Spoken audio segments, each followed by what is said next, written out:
નમસ્કાર વિદ્યાર્થી મિત્રો, આપનું સ્વાગત છે આપણી ચેનલમાં। જો તમે પણ ચેનલમાં નવા હો તો ચેનલને જરૂર સબસ્ક્રાઈબ કરજો, લાઇક કરજો, શેર કરજો તમારા મિત્રો સાથે અને કમેન્ટ કરીને લાસ્ટમાં જણાવજો કે તમને આ વિડીયો કેવો લાગ્યો। તો હવે આપણે જે અમુક ટૉપિક છે આપણે જોઈ ચૂક્યા છે, તો પ્લેલિસ્ટમાં જઈને ખાસ જોઈ લેવા। આ વિડીયોની અંદર આપણે શિક્ષણની વિચારધારા, જેની અંદર આપણે આદર્શવાદ, પ્રકૃતિવાદ અને વ્યવહારવાદ વિશે આપણે ચર્ચા કરવાના છે, તો વિડીયોને લાઇક જરૂર કરી દેજો। તો શિક્ષણની વિચારધારાઓ એ શિક્ષણના હેતુઓ, પદ્ધતિઓ, અભ્યાસક્રમ અને શિક્ષક વિદ્યાર્થીની જે ભૂમિકા છે એ નક્કી કરતા મૂળભૂત તત્વજ્ઞાનિક પાયા કહી શકાય છે।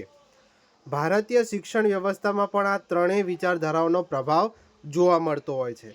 તો એમાં સૌથી પહેલાં આપણે આદર્શવાદ એટલે કે આઈડિયલિઝમ વિશે આપણે ચર્ચા કરીશું, એના વિશે સમજીએ, બરાબર। શું માહિતી અંદર આપેલી છે? આદર્શવાદ એ તત્વજ્ઞાનની સૌથી જૂની શાખા કહી શકાય છે। તે એવું માને છે કે ભૌતિક જગત કરતાં આધ્યાત્મિક અને માનસિક જગત એટલે કે વિચારો હોય, મૂલ્ય હોય, આદર્શો હોય એ વધુ અહીંયા વાસ્તવિક જોવા મળતું હોય છે, બરાબર। તો એની વ્યાખ્યા શું કહેવા માગે છે અને સંકલ્પના કહીએ તો આદર્શવાદ એને વિચારવાદ તરીકે પણ ઓળખવામાં આવે છે। તો આદર્શવાદ એવું માને છે કે સત્ય, સુંદરતા અને શુભ જેવા શાશ્વત અને પરિવર્તનહીન આધ્યાત્મિક આદર્શો જ અંતિમ વાસ્તવિકતામાં માનતા હોય છે।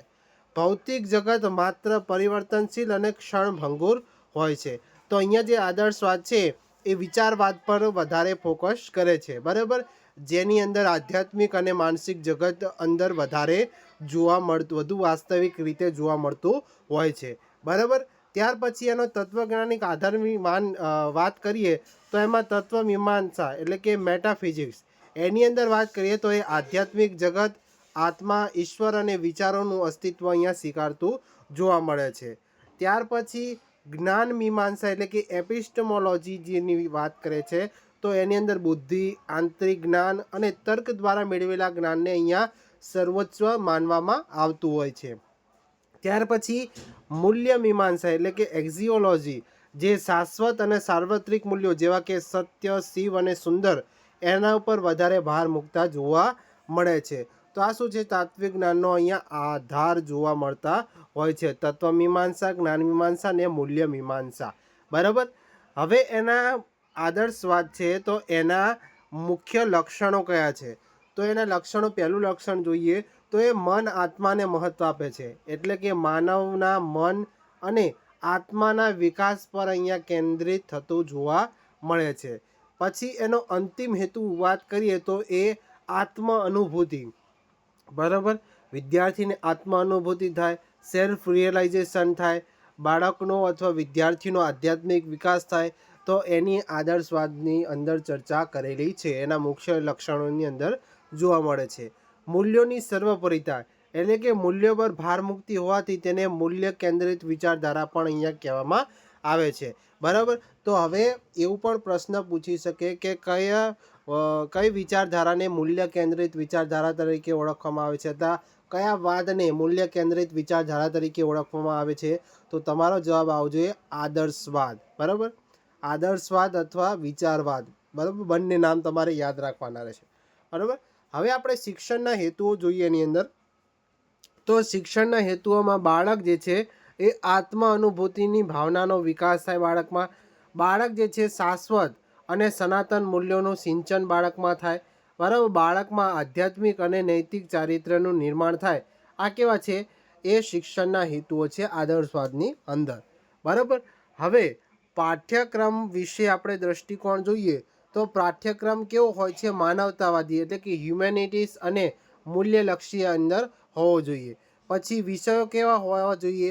તો કે ધર્મ, નીતિશાસ્ત્ર, તત્વજ્ઞાન, સાહિત્ય, કલા, ભાષા અને ઇતિહાસ, બરાબર।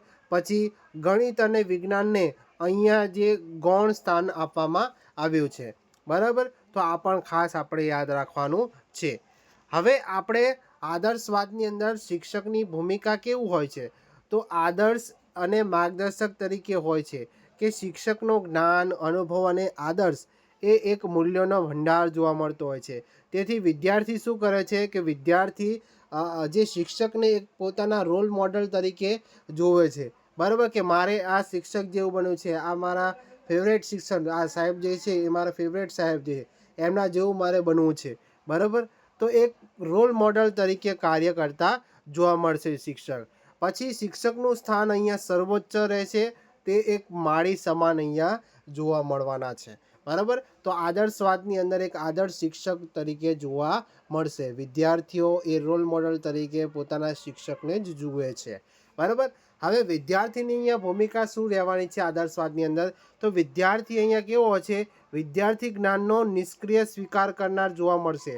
બરાબર, કારણ કે શું વાત કરી આપણે કે આદર્શ શિક્ષક તરીકે, બરાબર, આદર્શ શિક્ષક અહીંયા વાત કરીએ એટલે વિદ્યાર્થી કેવો નિષ્ક્રિય સ્વીકાર કરશે.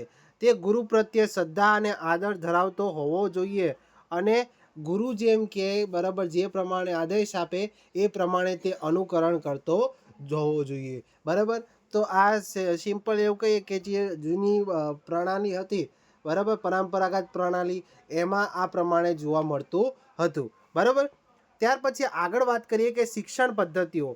શિક્ષણ પદ્ધતિઓ કઈ કઈ હોવી જોઈએ? તો મુખ્યત્વે ચર્ચા પદ્ધતિ એટલે કે ડિસ્કશન મેથડ હોવી જોઈએ. પ્રશ્નોત્તરી એટલે પ્રશ્ન પૂછે, બરાબર, એટલે કે સોક્રેટિક મેથડ્સ કહી શકીએ એમ. વ્યાખ્યાન પદ્ધતિ એટલે કે લેક્ચર મેથડ્સ કહી શકીએ. આત્મ અભ્યાસ પર વધારે ભાર આપે એવી અહીંયા શિક્ષણ પદ્ધતિઓ જોવા મળતી હોય છે. હવે શિસ્ત વિશે અભિગમ કેવો હોય છે? તો આત્મશિસ્ત એટલે કે સેલ્ફ ડિસિપ્લિન પર વધારે ભાર મૂકવામાં આવે છે. બરાબર, અહીંયા બાહ્ય દબાણ કરતાં આંતરિક નિયંત્રણ અને નૈતિક સિદ્ધાંતોનું પાલન કરવામાં આવતું હોય છે. બરાબર, તો આ આજુ આપણે એની અંદર વાત કરીએ આગળ, તો એની મૂલ્યાંકન પદ્ધતિ. તો મૂલ્યાંકન પદ્ધતિ કઈ રીતે થાય છે? તો મુખ્યત્વે એની અંદર અનૌપચારિક અને ગુણાત્મક એટલે કે ક્વોલિટેટિવ પર વધારે ધ્યાન ફોકસ કરવામાં આવતું હોય છે કે વિદ્યાર્થીનું નૈતિક ચારિત્ર્ય કેવું છે, એના આદર્શો કેવા છે અને શૈક્ષણિક વિષયનું ઊંડાણપૂર્વક વિદ્યાર્થીનું જ્ઞાન કેવું છે, એ બધાનું અહીંયા મૂલ્યાંકન કરવામાં આવતું હોય છે. ત્યાર પછી નેક્સ્ટ આગળ વાત કરીએ, વર્ગખંડમાં પ્રયોગાત્મક ઉદાહરણ કયા છે? તો કે મહાન વ્યક્તિઓના ઉદાહરણ છે કે જેમ કે ગાંધીજી હોય, સ્વામી વિવેકાનંદ હોય, એના જીવન ચરિત્ર અને નૈતિક મૂલ્યો પર ચર્ચા સત્રનું આયોજન કરવું જોઈએ. બરાબર, હવે આના લાભો શું જોવા મળે છે? બરાબર, લાભો એટલે કે મેરિટ્સ. તો એમાં ચારિત્ર્યનું નિર્માણ અને નૈતિક મૂલ્યોનો વિકાસ માટે આ શ્રેષ્ઠ ગણાય છે આદર્શવાદ. પછી ઉચ્ચ આદર્શો પ્રસ્થાપિત કરવા માટે, સંસ્કૃતિનું સંરક્ષણ કરવા માટે પણ આ આદર્શવાદ ખૂબ જ ઉપયોગમાં લઈ શકાય છે. બરાબર, એની મર્યાદાઓ એટલે કે કઈ ટીકા કહી શકીએ? તો અહીંયા શેના ઉપર વધારે ફોકસ કરવામાં આવે છે?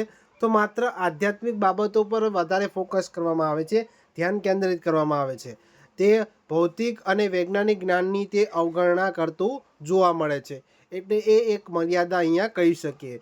બીજી મર્યાદા છે કે બાળકની રુચિ અને ક્ષમતાઓ પર અહીંયા પૂરતું ધ્યાન આપવામાં આવતું નથી. શેની અંદર? આદર્શવાદની અંદર. બરાબર, કારણ કે અહીંયા શિક્ષક જ એક આદર્શ તરીકે કાર્ય કરતો હોય છે અને બાળક કેવું હોય છે? અહીંયા નિષ્ક્રિય હોય છે.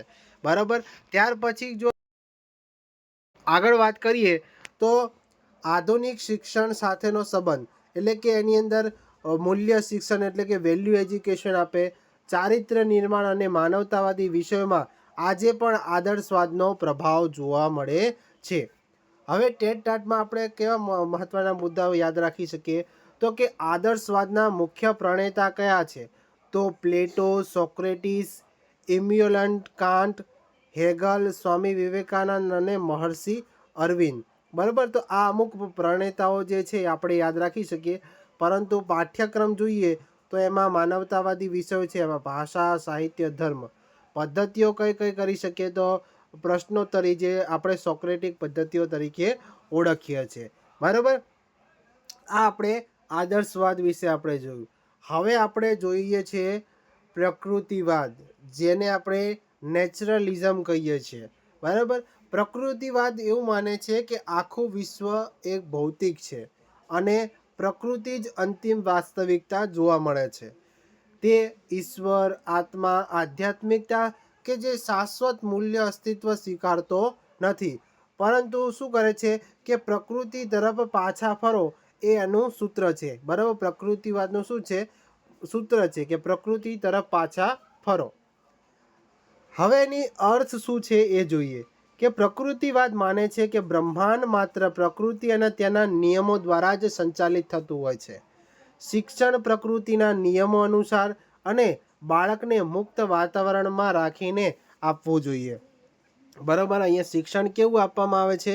બાળકને એક મુક્ત વાતાવરણ રીતે આપવામાં આવે, બરાબર. તો જ સાચું શિક્ષણ અહીંયા આપી શકે છે. ત્યાર પછી એનો તત્વજ્ઞાનિક આધાર શેના ઉપર રહેલો છે? તો તત્વમીમાંસાની વાત કરીએ તો ભૌતિક જગત, પદાર્થ અને વિજ્ઞાનના નિયમો જ અહીંયા વાસ્તવિકતા હોય છે એવું માનવામાં આવે છે.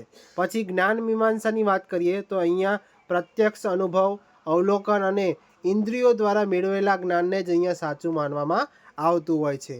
મૂલ્ય મીમાંસાની વાત કરીએ તો એમાં કોઈ શાશ્વત મૂલ્યો નથી. મૂલ્યો કેવા બદલાતા રહે છે અને માનવની જરૂરિયાતો પર આધારિત તે હોય છે. પછી એના મુખ્ય લક્ષણો જોઈએ પ્રકૃતિવાદના. તો મુખ્ય લક્ષણોમાં વાત કરીએ બાળ કેન્દ્રિત શિક્ષણ, એટલે કે બાળકની કેવી રુચિઓ છે, બાળકને શેમાં વધારે રસ છે, એના આધારે એને કેવી ક્ષમતાઓ છે. કોઈ વિદ્યાર્થી ઝડપથી શીખે, કોઈ વિદ્યાર્થી ફટાફટ શીખી જાય, બરાબર. તો એની વૃત્તિઓને પણ અહીંયા મહત્ત્વ આપવામાં આવતું હોય છે, એટલે કે બાળ કેન્દ્રિત શિક્ષણ પર વધારે અહીંયા ફોકસ કરવામાં આવે છે. પછી નકારાત્મક શિક્ષણ એટલે કે નેગેટિવ એજ્યુકેશનની વાત કરીએ તો રૂસોએ આપેલા ખ્યાલ જ્યાં બાળક ખોટું કરતાં અટકાવવામાં આવે પરંતુ શું કરવું તે શીખવવામાં આવતું નથી. તો અહીંયા નકારાત્મક શિક્ષણ પણ અહીંયા કહી શકાય છે લક્ષણની અંદર. પછી પ્રકૃતિનું અનુસરણ, એટલે કે શિક્ષણમાં અહીંયા પ્રકૃતિના નિયમોનું અનુસરણ કરવામાં આવતું હોય છે. હવે હેતુઓ કયા હોય છે શિક્ષણના આની અંદર પ્રકૃતિવાદની અંદર? તો સૌથી પહેલો હેતુ છે પ્રકૃતિ સાથે અનુકૂલન, એટલે કે અડેપ્ટેશન ટુ એન્વાયરમેન્ટ કરવાની ક્ષમતા વિકસાવી, બરાબર. પ્રકૃતિ જેવી હોય એ પ્રમાણે આપણે પોતાને એના પ્રમાણે ઢાળવાનો પ્રયત્ન કરવો, એટલે આપણે અનુકૂલન કહીએ છીએ, બરાબર. બાળકના સહજ વિકાસને આપણે પ્રોત્સાહન આપવું જોઈએ. જીવન સંઘર્ષ માટે બાળકને શું છે સક્ષમ બનાવવું જોઈએ, બરાબર. બાળકે સંઘર્ષ જોયો જ ના હોય તો આગળ જઈને જીવનમાં જ્યારે એની સામે સંઘર્ષ આવશે તો એ સંઘર્ષને કેવી રીતે ટેકલ કરવો, કેવી રીતે એની સામે લડવું એ તૈયાર થઈ શકશે નહીં. એટલા માટે આ શિક્ષણ ખૂબ જ એને આપવું જોઈએ કે એને અમુક થોડા એવા કપરા કાર્યો પણ આપવા જોઈએ કે જે આગળ જઈને બાળકને સંઘર્ષ કરવામાં સંઘર્ષનો સામનો કરી શકે, બરાબર. સંઘર્ષ કઈ રીતે કરવું, બરાબર, એનામાં હિંમત હોવી જોઈએ. ત્યાર પછી આપણે આગળ વાત કરીએ પાઠ્યક્રમ વિશે. દ્રષ્ટિકોણ જોઈએ કે પાઠ્યક્રમ કેવો હોવો જોઈએ? તો એક વૈજ્ઞાનિક અને વ્યવહારુ હોવો જોઈએ, બરાબર, કે વ્યવહારમાં જે કામ લાગતો હોવો જોઈએ, બરાબર. એવું નહીં કે વ્યવહારમાં કામ જ નથી લાગતો ને મૂકી દીધો, તો એવો હોવો જોઈએ નહીં. કેવો હોવો જોઈએ? જીવનની મૂળભૂત જરૂરિયાતોને સંતોષતો હોવો જોઈએ. પછી વિષયની વાત કરીએ તો એમાં વિજ્ઞાન એટલે કે જીવ વિજ્ઞાન, ભૌતિક વિજ્ઞાન, ગણિત, શારીરિક શિક્ષણ અને આરોગ્ય જોવા મળે છે. બાળકને જે કુદરતી રીતે ગમે તે વિષયોનો અહીંયા સમાવેશ થતો હોવો જોઈએ. શિક્ષકની ભૂમિકા અહીંયા શું રહેવાની છે? તો પડદા પાછળનો માર્ગદર્શન, એટલે કે શિક્ષક અહીંયા એક સહાયક તરીકે કાર્ય કરશે કે બાળકને કઈ પ્રવૃત્તિઓમાં શું જરૂર પડે છે તો બાળકને એક સહાયક તરીકે જોવાનું છે. અવલોકનકાર, બરાબર, અવલોકનકાર જોવાનું, બાળક શું કરે છે, કઈ રીતે કરે છે, એને કંઈક ભૂલ પડે છે તો તમે એને માર્ગદર્શક અને એક સહાયક તરીકે પણ તમારે કાર્ય કરવાનું છે, બરાબર. પરંતુ બાળકના વિકાસમાં તમારે દખલ કરવાનું નથી, માત્ર અવલોકન કરવાનું છે. અને કોઈક જરૂર પડે તો બાળક કોઈકમાં તકલીફ પડતું હોય તો બાળકને એક સહાયકારક તરીકે, ફેસિલિટેટર તરીકે એક કાર્ય કરવાનું રહેશે. શિક્ષકનું સ્થાન અહીંયા અદ્રશ્ય રહેવાનું છે, બરાબર. વિદ્યાર્થીની ભૂમિકા શું રહેવાની છે? તો વિદ્યાર્થી અહીંયા કેવો રહે છે? એક્ટિવ રહેશે, બરાબર, સક્રિય રીતે કાર્ય કરતો જોવા મળશે. તે પોતે કરીને શીખે, એટલે કે લર્નિંગ બાય ડુઈંગનો અહીંયા જે સિદ્ધાંત કહીએ એ અહીંયા ઉપયોગમાં લેવામાં આવે છે. અને તેના અનુભવ દ્વારા જ્ઞાન મેળવે છે, બરાબર. જેમ જેમ બાળક જે છે અનુભવ કરતો જશે, એક્સપિરિયન્સ કરતો જશે, એ સાચું શિક્ષણ મેળવી શકશે. બરાબર, સક્રિય રીતે કાર્ય કરતો હોય. હવે કોઈ પણ ધારો કે તમે નવી વસ્તુઓ શીખવવા માગો છો બાળકને, તો હવે બાળક જ્યાં સુધી એ જાતે જ કરતા નહીં શીખે ત્યાં સુધી એને કંઈક નવું સર્જન કરવાની, નવું ક્રિએટિવ થિંકિંગ કરવાની જે ક્ષમતા છે એ ક્ષમતા વિકસી શકે નહીં. એટલે એક બાળકને થોડુંક મથવા દો. પછી તમે જો બાળકને ખબર ના પડે તો તમે એક સહાયકર્તા તરીકે ત્યાં કાર્ય તમારે નિભાવવાનું રહેશે. હવે એમાં શિક્ષણ પદ્ધતિઓ કઈ તમે ઉપયોગ લઈ શકો. બરાબર, અહીંયા બાળ કેન્દ્રિત શિક્ષણ છે એટલે તમારે ખાસ ફોકસ કઈ રીતે રાખવો, તો અહીંયા અનુભવ દ્વારા શિક્ષણ એટલે કે લર્નિંગ બાય એક્સપિરિયન્સ. પછી અવલોકન પદ્ધતિનો ઉપયોગ કરી શકો, ઓબ્ઝર્વેશન મેથડ.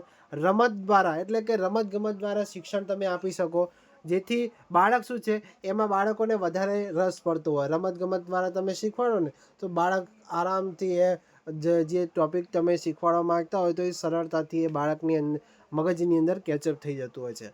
પછી હેન્ડલિંગ પદ્ધતિ એટલે કે હેન્ડલિંગ ઓબ્જેક્ટ્સ, એ પણ પદ્ધતિનો ઉપયોગ તમે કરી શકો છો. હવે આની અંદર શિસ્ત વિશે અભિગમની વાત કરીએ તો કુદરતી પરિણામોની શિસ્ત એટલે કે ડિસિપ્લિન બાય નેચરલ કોન્સિક્વન્સીસ, એની અંદર વાત કરીએ તો બાળકને તેના ખોટા કાર્યનું કુદરતી પરિણામ ભોગવવા દેવું, જેથી તે જાતે શીખે. કોઈ બાહ્ય સજા કે પુરસ્કાર તમારે આપવાનો નથી. બરાબર, કુદરતી પરિણામોની શિસ્ત માટે તમારે શું કરવું કે બાળક જો ખોટા કાર્ય કરતું હોય તો એને કુદરતી રીતે ભોગવવા દેવાનું. બરાબર, હવે ભોગવશે ત્યારે એમને ખબર પડશે કે આવું મારે નથી કરવાનું. બરાબર, ત્યારબાદ એ જાતે શીખશે. તમારે કોઈ સજા આપવાની નથી, પુરસ્કાર નથી આપવાનો. બરાબર, તો અહીંયા તમારે શિક્ષક તરીકે આ ખાસ કાર્ય એક જોવાનું રહેશે.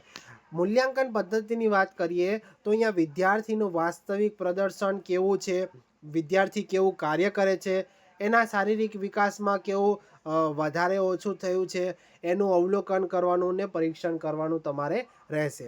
હવે વર્ગખંડમાં પ્રયોગાત્મક ઉદાહરણની વાત કરીએ તો તમે પ્રયોગશાળામાં લેબોરેટરીમાં તમે શું કરી શકો, વિદ્યાર્થીને પ્રયોગો કરાવી શકો કે વિદ્યાર્થી શું કરે જાતે કરીને શીખે, લર્નિંગ બાય ડુઈંગ. બરાબર, વિદ્યાર્થીને ખાલી તમારે ઊભું રહેવાનું છે, સાઈડમાં અદ્રશ્ય તરીકે ઊભું રહેવાનું છે. બરાબર, વિદ્યાર્થી જાતે જ પ્રયોગ કરતો હોવો જોઈએ. બરાબર, પછી ગાર્ડનિંગ એટલે કે ગાર્ડનિંગ જેવી પ્રવૃત્તિઓ તમે શીખવી શકો છો. બરાબર, ગાર્ડનિંગમાં અલગ અલગ કઈ રીતે ગાર્ડનિંગ કરવી, બરાબર, બગીચો કઈ રીતે બનાવવો. બરાબર, એ તમે અલગ અલગ રીતે તમે પ્રવૃત્તિ દ્વારા તમે શિક્ષણ આપી શકો છો. પછી ક્ષેત્ર પ્રવાસ એટલે કે જે ફિલ્ડ હોય છે, ફિલ્ડ ટ્રીપ. બરાબર, જે પણ વિશે તમારે શીખવવાનું છે એ ફિલ્ડ ટ્રીપ તમે કરાવો તો વિદ્યાર્થીનો કેવું પ્રત્યક્ષ જ્ઞાન મળી રહેશે. બરાબર, તો પ્રત્યક્ષ જ્ઞાન મેળવવા માટે એ ક્ષેત્ર પ્રવાસ તમે કરી શકો છો, જેથી વિદ્યાર્થીઓ કેવું વાસ્તવિક જ્ઞાન મેળવી શકે. બરાબર, નેક્સ્ટ આગળ વાત કરીએ. હવે એના પ્રકૃતિવાદના લાભોની વાત કરીએ તો બાળકને સ્વાભાવિક રીતે વિકાસ કરવાની અને મુક્ત રીતે શીખવાની અહીંયા તક મળતી હોય છે. બરાબર, અને અહીંયા કેવું હોય છે બાળ કેન્દ્રિત શિક્ષણ આપવામાં આવે છે. એ કેવું હોય છે રુચિપૂર્ણ હોય છે, એટલે કે રસવાળું હોય છે. બરાબર, બાળકની જે રુચિઓ હોય છે એના આધારે જ બાળ કેન્દ્રિત શિક્ષણ આપવામાં આવે છે. મર્યાદાઓ અથવા ટીકાની વાત કરીએ તો માત્ર તે શારીરિક અને જૈવિક પાસા ઉપર જ તે ધ્યાન કેન્દ્રિત કરતું હોય છે. તે આધ્યાત્મિકતા અને સંસ્કૃતિની અહીંયા અવગણના કરતું હોય છે. બરાબર, અને બાળકો માટે સંપૂર્ણપણે મુક્ત છોડી દેવું એ જોખમી બની જાય છે. બરાબર, એવું સિમ્પલ આપણે કહીએ કે બધું જ વિદ્યાર્થીઓ જાતે જ કરશે, બરાબર, તો શિક્ષકની શું જરૂર. બરાબર, તો એવો પણ સવાલ પેદા થતો હોય. તો એવું નહીં કે વિદ્યાર્થીઓ ખાલી એક જાતે જ બધું કરી લે, પરંતુ ઘણી બધી એવી શક્યતાઓ હોય છે કે જેમાં શિક્ષકની જરૂર ખૂબ જ પડતી હોય છે. બરાબર, એવું નહીં કે વિદ્યાર્થીઓ જાતે કરી લે, પરંતુ એમાં માર્ગદર્શન તરીકે, સહાયક તરીકે પણ શિક્ષકની જરૂર તો હોય જ છે. બરાબર, તો એમાં પણ આપણે બાળક ઉપર સંપૂર્ણપણે આપણે છોડી દેવાનું નથી. બરાબર, આધુનિક શિક્ષણ સાથેનો સંબંધ તો બાળ કેન્દ્રિત શિક્ષણ છે, પ્રવૃત્તિ આધારિત શિક્ષણ છે એટલે કે એક્ટિવિટી બેઝ લર્નિંગ, મોન્ટેસરી પદ્ધતિ છે અને વિજ્ઞાન શિક્ષણમાં પ્રકૃતિવાદનો પ્રભાવ જોવા મળે છે. બરાબર, ત્યાર પછી ટેટ-ટાટમાં પૂછાય તેવા મહત્ત્વના મુદ્દાઓ કયા છે કે મુખ્ય પ્રણેતાઓ કયા છે, જીન જેક્સ રૂસો, બરાબર, તેના પ્રણેતા છે હર્બર્ટ સ્પેન્સર, રવિન્દ્રનાથ ટાગોર. એના શિક્ષકની વાત કરીએ તો શિક્ષક એ પડદા પાછળનો માર્ગદર્શક છે. પાઠ્યક્રમમાં વિજ્ઞાન, શારીરિક શિક્ષણ. સૂત્ર કયું છે આની અંદર? તો પ્રકૃતિ તરફ પાછા ફરો. બરાબર, આ તમારે શોર્ટ ફોર્મમાં આપણે એક માઇન્ડ મેપ જેવું કહી શકીએ. બરાબર, શોર્ટ ફોર્મમાં શોર્ટ ટ્રિક્સ અથવા વન લાઇનર કહી શકો. ત્યાર પછી આપણે આગળ વાત કરીએ વ્યવહારવાદ. બરાબર, પ્રેગ્મેટિઝમ. વ્યવહારવાદને આપણે પ્રયોજનવાદ તરીકે આપણે માનીએ છીએ કે તે સત્ય પરિવર્તનશીલ હોય છે. તે પ્રયોગો અને અનુભવો દ્વારા નક્કી થાય છે. જે વસ્તુ વર્તમાનમાં ઉપયોગી કે કાર્ય સાધક એટલે કે પ્રેક્ટિકલ હોય તે જ સાચી. બરાબર, વ્યવહારવાદ એટલે એવું કહી શકો કે વ્યવહારમાં જે ઉપયોગી લેવામાં આવતી હોય, બરાબર, એ જ પ્રેક્ટિકલ રીતે જે સાચી હોય, બરાબર, એને જ અહીંયા માનવામાં આવતી હોય છે.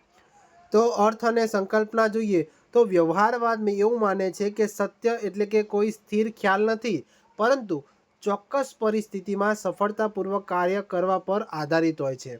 બરાબર, શિક્ષણ જીવનની સમસ્યાઓ હલ કરવા માટેની પ્રક્રિયા છે. બરાબર, શિક્ષણ શું છે કે જીવનની ઘણી બધી સમસ્યાઓ તમારે આવતી હોય છે, તો એ શિક્ષણ દ્વારા હલ થઈ શકતી હોય છે. એટલા માટે શિક્ષણ ખૂબ જ જરૂરી છે. તત્વજ્ઞાનિક આધારની વાત કરીએ તો એમાં તત્વમીમાંસાની અંદર વાત કરીએ તો ભૌતિક જગત અને માનવીય અનુભવ દ્વારા સતત સર્જાતું જગત એ જ વાસ્તવિક કહેવામાં આવતું હોય છે. જ્ઞાન મીમાંસાની અંદર વાત કરીએ તો પ્રયોગ એટલે કે એક્સપેરિમેન્ટેશન અને અનુભવ દ્વારા જ મેળવેલું જ્ઞાન સાચું કહેવામાં આવે છે. એટલે કે સત્ય ઉપયોગિતા ઉપર આધારિત હોય છે. બરાબર, વિદ્યાર્થી પ્રયોગ કરે છે, પ્રયોગ દ્વારા તે જેમ જેમ અનુભવ કરતો જાય છે તેમ તેમ એ શું કરે છે, એ સત્યની વધારે નજીક જતો જાય છે. નેક્સ્ટ આગળ વાત કરીએ મૂલ્ય મીમાંસા.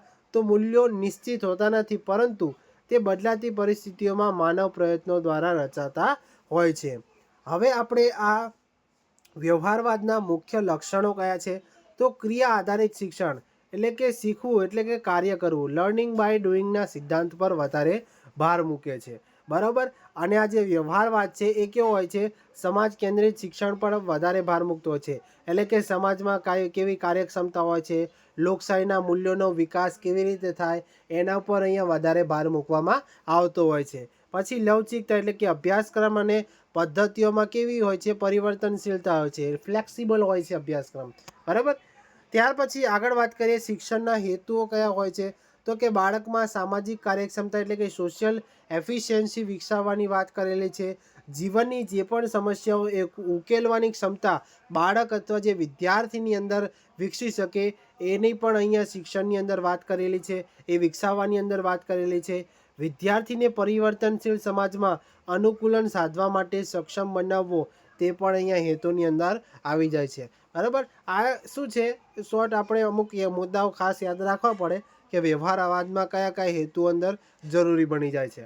બરાબર, પણ જેથી તમે આ જો ટૉપિક શીખી ગયા પછી એવું નથી કે તમને બધું જ આ ટૉપિક ક્લિયર થઈ ગયો, પરંતુ તમે જેટલા MCQ સોલ્વ કરશો, બરાબર, જેટલા પ્રેક્ટિસ સેટ તમે સોલ્વ કરશો એટલા જ તમે વધારે MCQસને સારી રીતે સોલ્વ કરી શકશો. બરાબર, હવે પાઠ્યક્રમ વિશે વિદ્યાર્થીને અહીંયા પરિવર્તન સમાજમાં અનુકૂલન સાધવા સક્ષમ બનશે.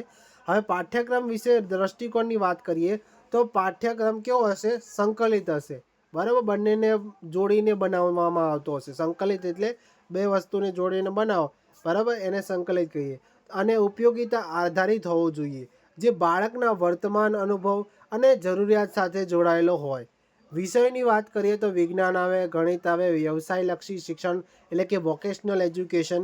બરાબર, તમે NEP 2020ની અંદર જુઓ તો એની અંદર શું વાત કરેલી છે કે ધોરણ 6થી તમને વોકેશનલ એજ્યુકેશન, બરાબર, વ્યવસાયલક્ષી શિક્ષણ આપવાની વાત કરેલી છે.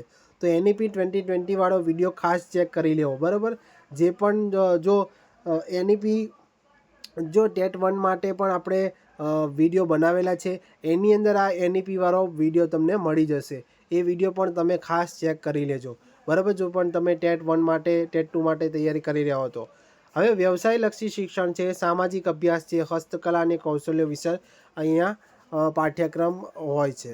શિક્ષકની ભૂમિકા અહીંયા શું રહેવાની છે? તો સહાયક અને સંયોજક એટલે કે હેલ્પર અને ઓર્ગેનાઇઝેશન તરીકે.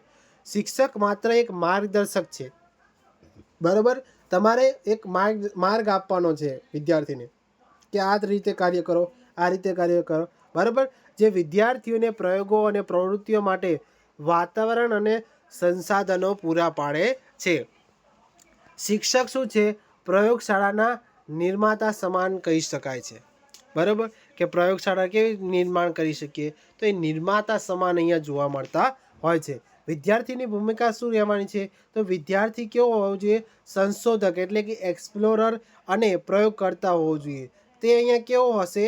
એક્ટિવ રીતે કાર્ય કરતો હશે અને તે પોતાના જ્ઞાનનું અહીંયા નિર્માણ કરશે, બરાબર. શિક્ષણ પદ્ધતિઓ કઈ કઈ છે? તો શિક્ષણ પદ્ધતિઓમાં પ્રયોગ પદ્ધતિ એટલે એક્સપેરિમેન્ટલ મેથડ, સમસ્યા ઉકેલ પદ્ધતિ એટલે કે પ્રોબ્લેમ સોલ્વિંગ મેથડ, પ્રોજેક્ટ પદ્ધતિ, બરાબર, એ કિલપેટ્રિક દ્વારા આપવામાં આવી હતી. સહકાર દ્વારા શિક્ષણ, એ પણ વાત કરેલી છે. શિસ્ત વિશે વાત કરીએ તો અહીંયા સામાજિક શિસ્ત હશે, બરાબર. સહકારી પ્રવૃત્તિઓ દ્વારા, લોકશાહી વાતાવરણ દ્વારા જૂથમાં રહીને એ બાળક જે છે, વિદ્યાર્થી છે શિસ્તમાં રહેવાનું શીખશે. મૂલ્યાંકન પદ્ધતિની વાત કરીએ તો વિદ્યાર્થીના કાર્યની ગુણવત્તા, સમસ્યા ઉકેલવાની ક્ષમતા કેવી છે, વાસ્તવિક જીવનમાં પ્રાપ્ત કરેલી સફળતાનું નિરંતર અહીંયા મૂલ્યાંકન કરવામાં આવતું હોય છે. પછી વર્ગખંડમાં પ્રયોગાત્મક ઉદાહરણની વાત કરીએ તો વિદ્યાર્થીઓને એક જૂથમાં એકઠા કરી કચરાના રિસાયકલિંગ પ્લાન્ટનો પ્રોજેક્ટ આપો, બરાબર. અને તેનું આયોજન, અમલ અને મૂલ્યાંકન કરાવવાનું તમારે કહેવાનું છે. લાભોની વાત કરીએ તો કયા લાભો થાય છે? તો શિક્ષણને જીવન સાથે જોડે છે અને વ્યવહારુ કૌશલ્યોનો વિકાસ કરે છે. લોકશાહી જીવનશૈલી અને સામાજિક જવાબદારીઓનો વિકાસ અહીંયા થાય છે. શેની અંદર? વ્યવહારવાદની અંદર. મર્યાદાઓની વાત કરીએ તો આધ્યાત્મિક અને નૈતિક મૂલ્યોને અહીંયા ઓછું મહત્ત્વ આપે છે. માત્ર શું કરે છે? એ ઉપયોગિતા ઉપર વધારે ભાર મૂકતું જોવા મળે છે. ત્યાર પછી જે સત્યને સાપેક્ષ માનવાથી મૂલ્યોની અહીંયા અસ્થિરતા વધી જાય છે. આધુનિક શિક્ષણ સાથેનો સંબંધ શું છે અહીંયા વ્યવહારવાદનો? તો પ્રોજેક્ટ આધારિત શિક્ષણ એટલે કે પ્રોજેક્ટ બેઝ લર્નિંગ થાય છે. વ્યવસાયલક્ષી શિક્ષણ, લોકશાહી વર્ગખંડ અને કરીને શીખવાના સિદ્ધાંતોમાં વ્યવહારવાદ કેવું છે? અહીંયા કેન્દ્ર સ્થાને જોવા મળતું હોય છે. ટેટમાં પૂછાઈ ગયો કે એના મુખ્ય પ્રણેતાઓ કોણ છે? તો Charles sender piers, William James, John ડ્યુઈ. જે શિક્ષણમાં સૌથી વધુ મોટો ફાળો અહીંયા જોવા મળતો હોય છે. શિક્ષક કેવો હોય છે? તો પ્રોજેક્ટનો સંયોજક તરીકે. પદ્ધતિ કઈ ઉપયોગ કરી શકો? પ્રોજેક્ટ પદ્ધતિ. સત્ય એટલે કેવું હોય છે?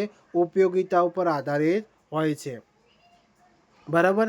હવે તમે આનો આદર્શવાદ, પ્રકૃતિવાદ અને વ્યવહારવાદનો આ સ્ક્રીનશોટ તમે લઈ શકો છો, બરાબર. સ્ક્રીનશોટ લઈને આ તમારે નોટ્સ ખાસ બનાવવાની રહેશે, બરાબર. જેથી તમે આમાંથી MCQ પૂછાય તો યાદ રાખી શકો, બરાબર. આદર્શવાદના પ્રણેતા કોણ? પ્રકૃતિવાદના પ્રણેતા કોણ? બરાબર. વ્યવહારવાદના પ્રણેતા કોણ? એવો MCQ પૂછાય છે. તો તમારે આ રીતે પણ તૈયારી કરવાની છે. હવે 80 જેટલા MCQs આપણે લીધેલા છે, બરાબર. તો 80 જેટલા MCQs આપણે જોઈએ. તો સૌથી પહેલાં જે વિદ્યાર્થીઓ હજુ સુધી વિડીયોને લાઇક ના કર્યો, લાઇક કરો અને વિડીયોને શેર કરો. હવે જોઈએ પહેલો પ્રશ્ન. કઈ વિચારધારા મુજબ વિચારો અને આદર્શો જ અંતિમ વાસ્તવિકતા છે? તો અહીંયા જે જવાબ આવશે એ આદર્શવાદ છે. બીજો પ્રશ્ન જોઈએ. આદર્શવાદમાં શિક્ષણનો અંતિમ હેતુ શું છે? તો આત્મ અનુભૂતિ. Next question. સત્ય, સુંદરતા અને શુભ જેવા શાશ્વત મૂલ્યો પર કઈ વિચારધારા ભાર મૂકે છે? તો આદર્શવાદ ઉપર. નેક્સ્ટ ક્વેશ્ચન જોઈએ. આદર્શવાદમાં શિક્ષકની ભૂમિકા કેવી હોય છે? તો આદર્શ અને માર્ગદર્શક તરીકે હોય છે. કયા પ્રણેતા આદર્શવાદ સાથે સંકળાયેલા છે? તો પ્લેટો. નેક્સ્ટ ક્વેશ્ચન જોઈએ. આદર્શવાદ કયા શિક્ષણના વિષયોને મહત્વ આપે છે? તો ભાષા, સાહિત્ય અને ધર્મ. સોક્રેટિસ દ્વારા પ્રચલિત પ્રશ્નોત્તરી પદ્ધતિ કઈ વિચારધારા સાથે જોડાયેલી છે? તો આદર્શવાદ સાથે જોડાયેલી છે, બરાબર. નેક્સ્ટ ક્વેશ્ચન જોઈએ. આદર્શવાદ કયા પ્રકારની શિસ્ત પર ભાર મૂકે છે? તો આત્મશિસ્ત ઉપર. આદર્શવાદ મુજબ વિદ્યાર્થીનું સ્થાન કેવું છે? તો વિદ્યાર્થીનું સ્થાન નિષ્ક્રિય સ્વીકાર. કઈ વિચારધારામાં શિક્ષકને માળી સમાન તરીકે ગણવામાં આવ્યો છે? તો આદર્શવાદની અંદર. આદર્શવાદનું તત્વમીમાંસાનું કેન્દ્રમાં શું માનવામાં આવે છે? તો મન અને આત્માને. નેક્સ્ટ ક્વેશ્ચન જોઈએ. ચાતુર્થ્ય નિર્માણને શિક્ષણનો મુખ્ય હેતુ માનનારી વિચારધારા કઈ છે? તો એ આદર્શવાદ છે. કઈ વિચારધારામાં ગણિત અને વિજ્ઞાનને ગૌણ સ્થાન આપવામાં આવ્યું છે? તો આદર્શવાદની અંદર. સ્વામી વિવેકાનંદ અને મહર્ષિ અરવિંદના વિચારોમાં કઈ વિચારધારાનો પ્રભાવ છે? તો આદર્શવાદ. આદર્શવાદ અનુસાર જ્ઞાનનો સ્ત્રોત કયો છે? તો બુદ્ધિ અને આંતરિક જ્ઞાન. નેક્સ્ટ ક્વેશ્ચન જોઈએ. આદર્શવાદમાં મૂલ્યાંકન મુખ્યત્વે કેવું હોય છે? તો ગુણાત્મક અને અનૌપચારિક. આદર્શવાદની મુખ્ય મર્યાદા શું છે? તો એ વૈજ્ઞાનિક જ્ઞાનની અવગણના કરે છે. પ્લેટો દ્વારા આપવામાં આવેલા આદર્શવાદનો ખ્યાલ શું છે? તો આઈડિયાનો સિદ્ધાંત. નેક્સ્ટ ક્વેશ્ચન જોઈએ. આદર્શવાદનું સૂત્ર શું હોઈ શકે? તો મન અને આત્માની શોધ. આધુનિક શિક્ષણમાં મૂલ્ય શિક્ષણ કઈ વિચારધારાની દેન છે? તો આદર્શવાદની. આદર્શવાદમાં શિક્ષક વિદ્યાર્થી માટે શું કાર્ય કરે છે? તો રોલ મોડેલ તરીકે કાર્ય કરે છે. નેક્સ્ટ ક્વેશ્ચન જોઈએ. હેગેલે કઈ વિચારધારાના પ્રણેતા હતા? તો એ આદર્શવાદના. આદર્શવાદ બાળકની કઈ શક્તિના વિકાસ પર ભાર મૂકે છે? તો બૌદ્ધિક અને નૈતિક. કઈ વિચારધારા શિક્ષણમાં વિશ્વવ્યાપી અને શાશ્વત સત્ય પર ભાર મૂકે છે? તો આદર્શવાદ. નેક્સ્ટ ક્વેશ્ચન જોઈએ. આદર્શવાદનો મુખ્ય વિષય કયો છે? તો કલા, સાહિત્ય અને તત્વજ્ઞાન. હવે આપણે પ્રકૃતિવાદના 25 ક્વેશ્ચનો જોઈશું. બરાબર. તો પ્રકૃતિવાદ અનુસાર અંતિમ વાસ્તવિકતા શું જોવા મળે છે? તો અંતિમ વાસ્તવિકતા પ્રકૃતિ અને ભૌતિક જગત જોવા મળે છે. પ્રકૃતિવાદમાં શિક્ષણનો હેતુ શું હોય છે? તો પ્રકૃતિ સાથે અનુકૂલન.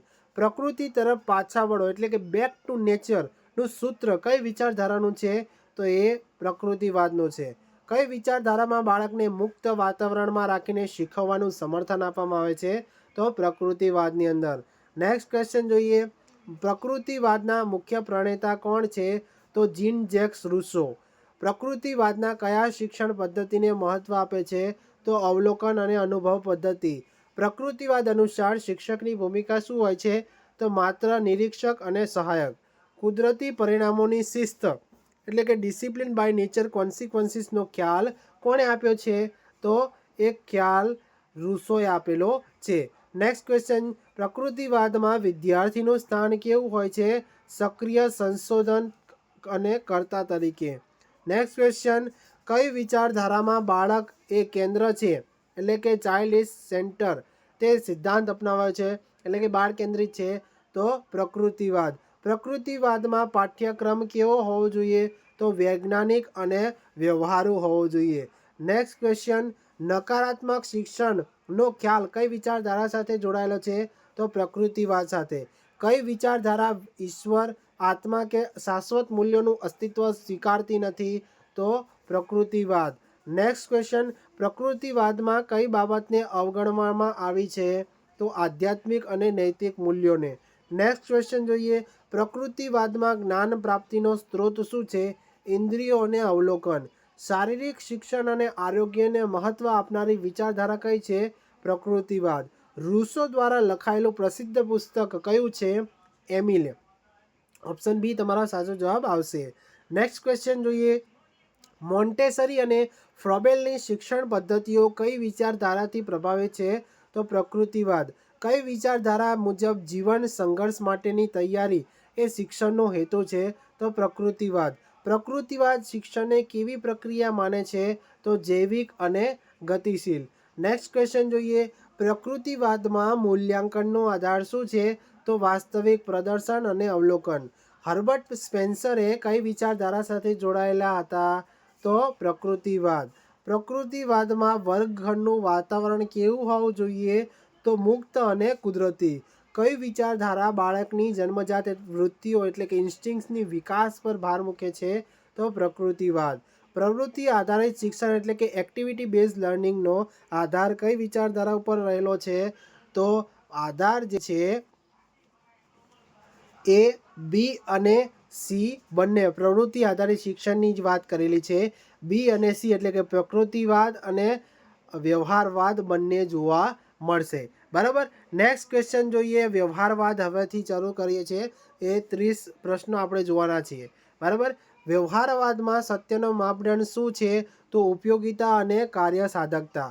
કરીને શીખો એટલે કે લર્નિંગ બાય ડુઈંગના સિદ્ધાંત પર કઈ વિચારધારા ભાર મૂકે છે? તો વ્યવહારવાદ. વ્યવહારવાદમાં શિક્ષણનો મુખ્ય હેતુ શું જોવા મળે છે?